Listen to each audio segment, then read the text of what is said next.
were just talking about the state of the 2024 race, and you obviously, what sets you apart is that you were willing to go after Trump in a way that no one else in the 2024 field does. We see Asa Hutchinson and Will Hurd, they do criticize him, but not in the way that you have done.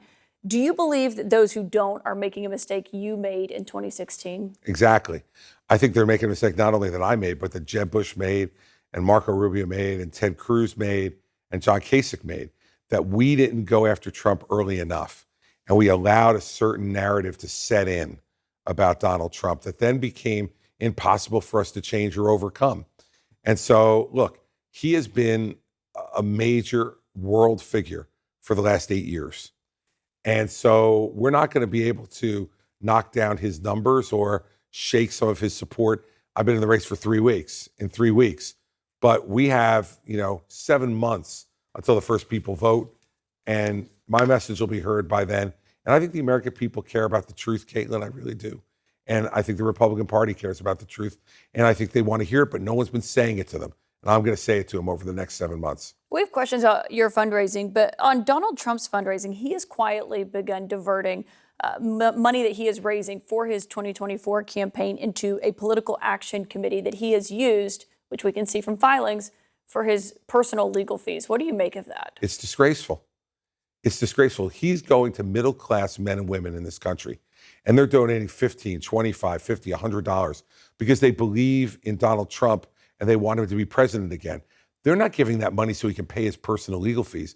And let's remember something. He's a billionaire. He's a billionaire, self-professed billionaire. Why can't he use his own money to pay his personal legal fees and not use money coming from the public? It's disgraceful. And it's a continued grift. And look, the Trump family has been involved in grifting for quite some time. He was doing this in terms of the people who got paid out of this PAC before, whether it was Kimberly Guilfoyle or other members of the family.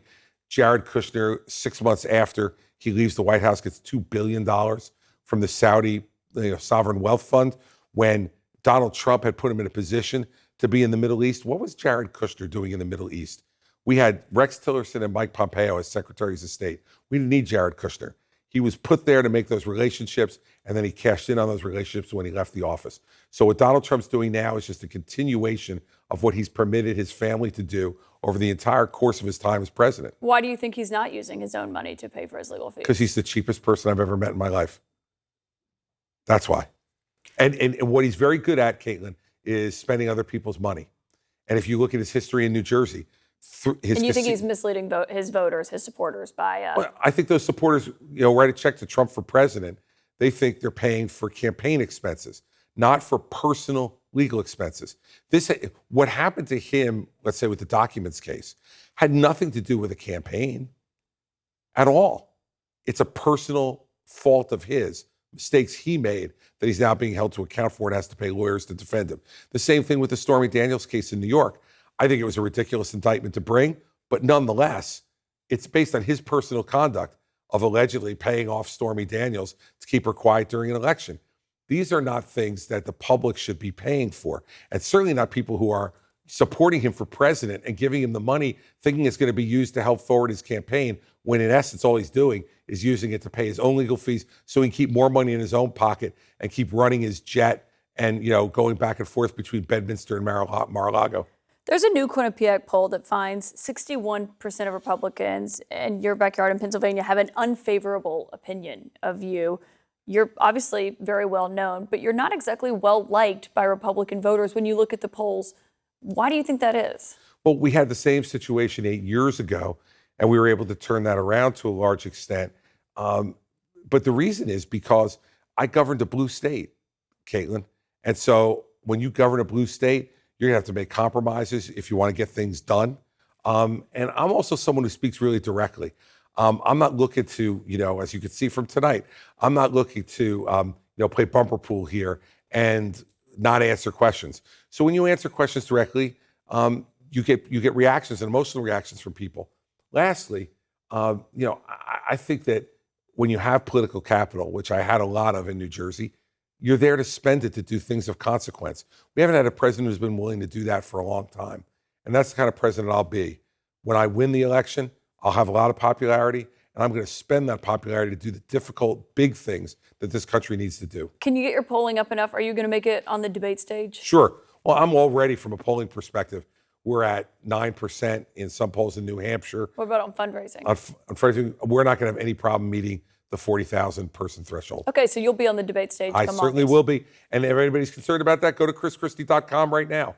Donate and we'll be fine. Speaking of New Hampshire, Governor DeSantis was there yesterday. Obviously, he's another 2024 challenger. He was asked by a high school student about January 6th and how Republicans handle that. This is what he said to that student. Do you believe that Trump violated the peaceful transfer of power, a key principle that of American democracy that we must uphold? Are you in high school? Yeah. So I wasn't anywhere near Washington that day. I have nothing to do with what happened that day. Obviously, I didn't enjoy seeing, what happened. But we've got to go forward on this stuff. We cannot be looking backwards and be mired in the past. He talked a little bit before that about how Biden is running for office and Biden running and why he should defeat him. But is that the way you think Republicans should be answering that question on January the 6th? He wasn't anywhere near Washington. Did he have a TV? Was he alive that day? Did he see what was going on? I mean, that's one of the most ridiculous answers I've heard in this race so far. You don't have an opinion about January 6th, except to say, I didn't particularly enjoy what happened. People were Not killed. exactly a strong statement. People were killed, Caitlin, as you know, that day on Capitol Hill defending the Capitol. We had members of Congress who were running for their lives. We had people trying to hunt down the Vice President of the United States chanting, "Hang Mike Pence." And Donald Trump the entire time sat outside the Oval Office in that little dining room of his, eating a well-done cheeseburger and watching TV and doing nothing to stop what was going on until it got to the point where even he could no longer stand it. And he finally, at 4-something in the afternoon, put out a video asking people to leave the Capitol. And Ron DeSantis doesn't have any opinion on that. Look, I know, by the way, I'm pretty sure I know who that high school student was. He goes to every town hall meeting in New Hampshire. He's been to 3 of mine, and he asked really tough questions. And I said to him, the last time I had a town hall meeting, he was out of mine, see if any of the candidates will answer your questions directly and grade them on it. I suspect when I go back and see Colin in New Hampshire next time I'm up there, DeSantis is going to get an F for that answer. If he asked you that question, how would you answer it? I would say it was one of the most disgraceful days in American history, and that the president was principally responsible for it.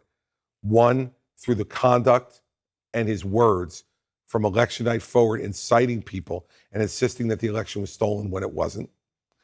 Through his speech that day, when he attacked directly his own vice president and incited those people to be angry at Mike Pence, who was just performing his constitutional duty, and he had no choice. And every lawyer, good lawyer, had told people that he couldn't do anything different than that. And then while the event was going on, while the riot was going on Capitol Hill, we know that Donald Trump was watching it and was being urged by even members of his own family to get out there and say something. And he refused because he was enjoying watching people yell, scream, and destroy things in his name. That's the kind of answer you should give. And that makes someone, in addition to all the other things, unfit to be president of the United States. You mentioned Pence.